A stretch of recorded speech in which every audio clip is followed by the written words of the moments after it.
Ya, bismillahirrahmanirrahim. Assalamualaikum warahmatullahi wabarakatuh. Perkenalkan nama saya Hidayatul Akbar, NIM 06061281924016 dari Prodi Penjaskes Indralaya angkatan 2019.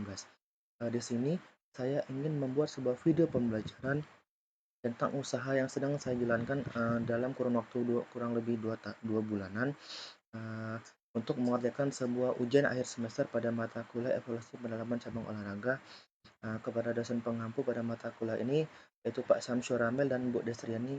Saya izin menampilkan sebuah PPT yang sudah saya buat.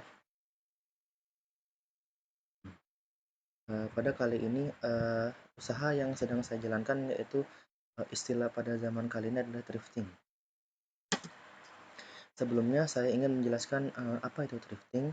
Dalam bahasa Indonesia, thrift memiliki arti hemat, sehingga jika diartikan dalam dunia bisnis, thrifting mempunyai arti upaya dalam menjual barang bekas dengan kualitas yang masih sangat bagus karena baru digunakan beberapa bulan saja.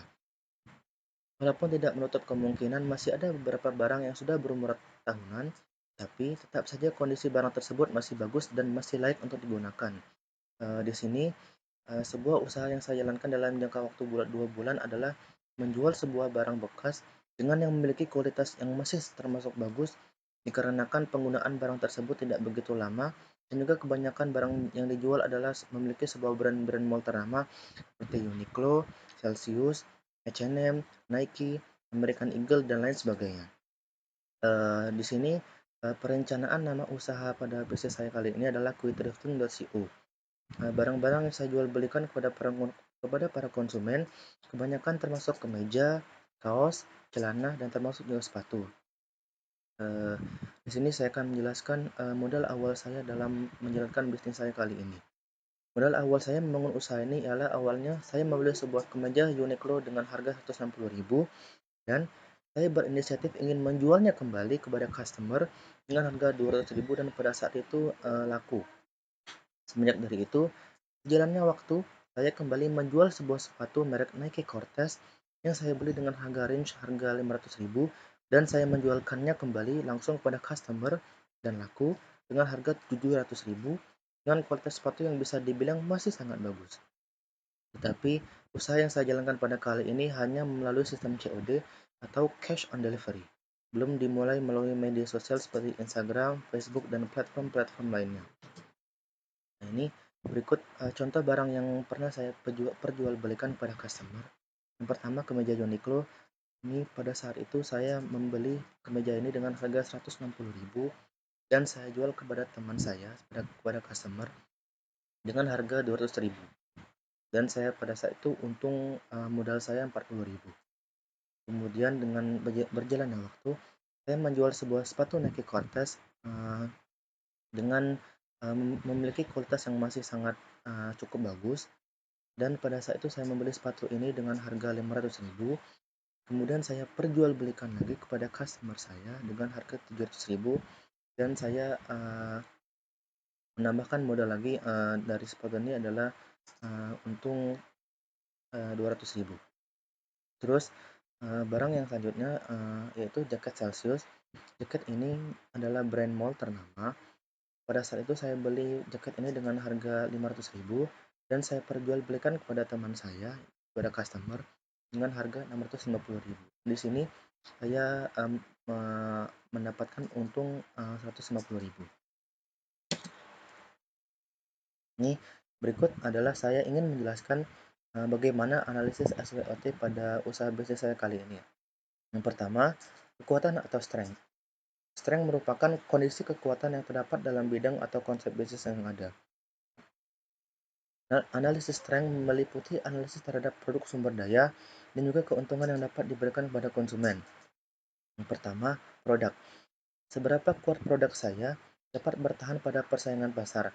Saya dapat melakukan sebuah analisis kemampuan daya jual produk saya, manfaat yang diberikan melalui produk, dan juga bagaimana produk itu berkembang.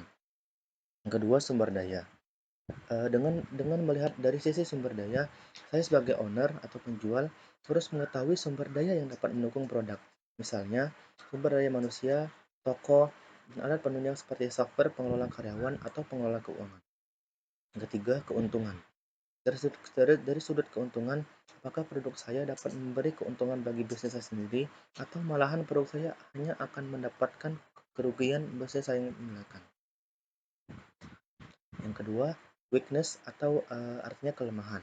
Weakness adalah kondisi kelemahan yang terdapat dalam organisasi, perusahaan, atau konsep bisnis yang ada. Kelemahan yang dianalisis merupakan keterbatasan pada bisnis saya, mulai dari kerugian, daya tahan, dan juga batasan bisnis saya sendiri. Yang pertama, modal yang kurang untuk melengkapi koleksi pakaian yang saya jual. Fasilitas yang belum penuh atau komplit seperti kamar pas, potong model, dan lain sebagainya merupakan kelemahan yang harus saya perhatikan. Yang kedua, adanya beberapa pesaing yang sudah terlebih dahulu berdiri juga menjadi hal yang menjadi kelemahan bisnis busana atau fashion saya. Saya sebagai owner atau penjual dituntut untuk lebih inovatif dan kreatif untuk memulai bisnis yang sama. Nah, yang ketiga, pembukuan yang masih manual belum menggunakan aplikasi online juga merupakan kelemahan bisnis fashion saya. Yang ketiga, opportunity atau artinya kesempatan. Opportunity merupakan kondisi peluang yang berkembang di masa yang akan datang yang kemungkinan akan terjadi. Kondisi yang terjadi merupakan peluang dari luar organisasi, perusahaan, ataupun bisnis itu sendiri. Yang pertama, persaingan yang masih sedikit. Dengan jumlah pesaing yang sedikit, bisnis bisnis saya akan memulai kesempatan yang besar untuk menguasai para pasar. Yang kedua, adanya tradisi lebaran di mana banyak masyarakat yang membeli baju saat lebaran juga bisa menjadi kesempatan saya untuk mendapatkan keuntungan yang berlipat ganda. Yang ketiga, dengan adanya kreativitas dan inovasi desain fashion yang akan saya lakukan, bisnis baju ini akan menjadi lebih sukses. Dan yang terakhir, saya ingin menjelaskan pada threats atau artinya ancaman.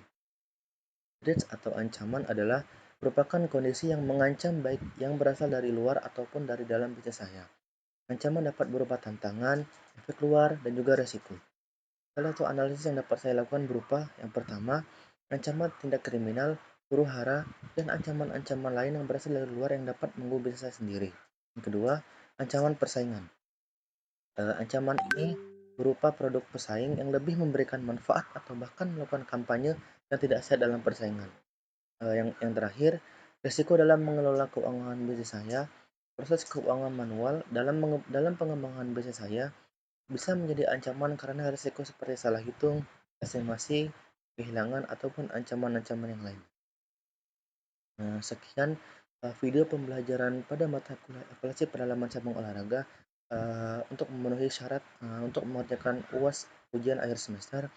Eh, Apabila ada salah kata, saya minta maaf. Pada Allah saya mohon ampun. Saya akhiri. Wassalamualaikum warahmatullahi wabarakatuh.